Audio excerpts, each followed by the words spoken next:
एक यूनिवर्सिटी का चांसलर किसी महिला का बलात्कार करे और उसे डराने के लिए उसका वीडियो क्लिप बना ले, यह सोचना भी अजीब लगता है। लेकिन नारायण साईं के करीबी गिरीश चंद्र वर्मा पर कुछ ऐसा ही इल्जाम है। लेकिन बात सिर्फ यहीं तक नहीं। इस टीचर के पति की माने तो चांसलर महोदय ने एक बार उनके साथ भी कुकर्म किया है।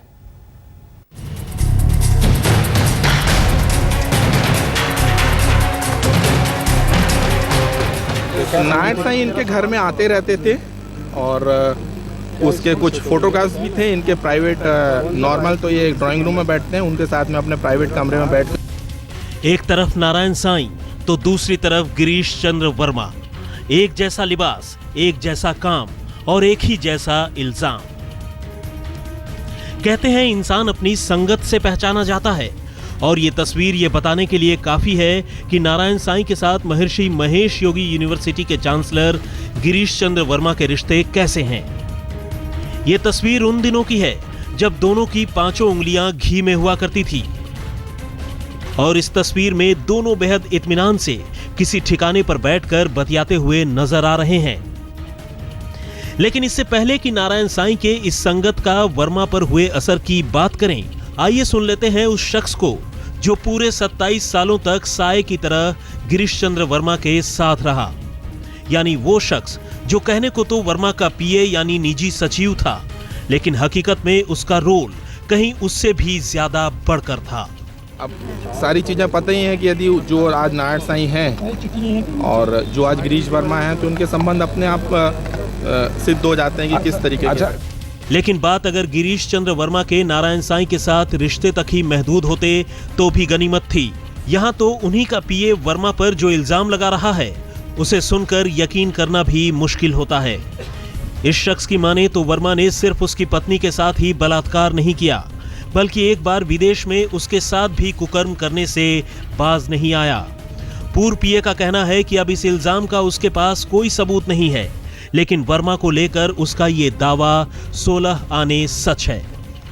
हॉलैंड गया था इसके साथ में, तो इन्होंने जो भी नशा किया उसके बाद में इन्होंने मेरे साथ भी गलत तरीके से सेक्स करने के संबंध में इन्होंने उस तरीके की मेरे साथ में यौनाचार करने का वो किया।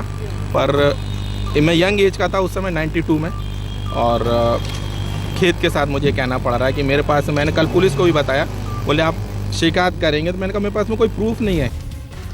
जाहिर है गिरीश चंद्र वर्मा उर्फ गिरीश ब्रह्मचारी का सच सिर्फ उतना नहीं है जितना उनके पीए की पत्नी ने पुलिस को दी गई अपनी शिकायत में बताया है, बल्कि दुनिया को हिंदुस्तानी सभ्याचार और संस्कृति का पाठ पढ़ाने वाले गिरीश पर और भी कई इल्जाम हैं।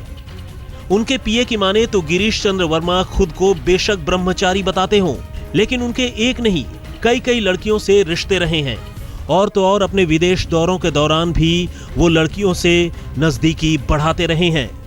तो संबंध रहे हैं क्योंकि पहले भी ये युवावस्था में यूरोप वगैरह के दौरे करते रहे हैं, क्योंकि जैसा कि आप सबको पता ही है कि यूरोप में इस तरह की कोई वो नहीं है। तो जो भी है वहाँ जाने के बाद से, क्योंकि मैं इनका निजी सचिव रहा हूँ पिछले 27 सालों से और इन्होंने मुझे धोखा देके इस तरीके की जो हरकत की है, तो एक जीवन मेरा बर्बाद किया, मेरा पत्नी का जीवन बर्बाद किया। कुल मिलाकर इल्जामों की रोशनी में गिरीश चंद्र वर्मा ठीक आसाराम और उनके बेटे नारायण साईं की तरह धर्म, कर्म और शिक्षा के नाम पर हर वो काम करते नजर आते हैं जैसा इल्जाम आसाराम और नारायण साईं पर लगता रहा है। और इसमें नशे की खुराक लेने के साथ साथ लड़कियों से ज्यादती करने और रिश्ते बनाने जैसी बातें भी शामिल हैं। लेकिन एक मामले में तो गिरीश चंद्र वर्मा आसाराम और नारायण साईं से भी आगे निकल गए और ये मामला था खुद अपने ही पुरुष पीए के साथ जबरन जिस्मानी रिश्ते बनाने का। अमित कुमार, भोपाल, आज तक।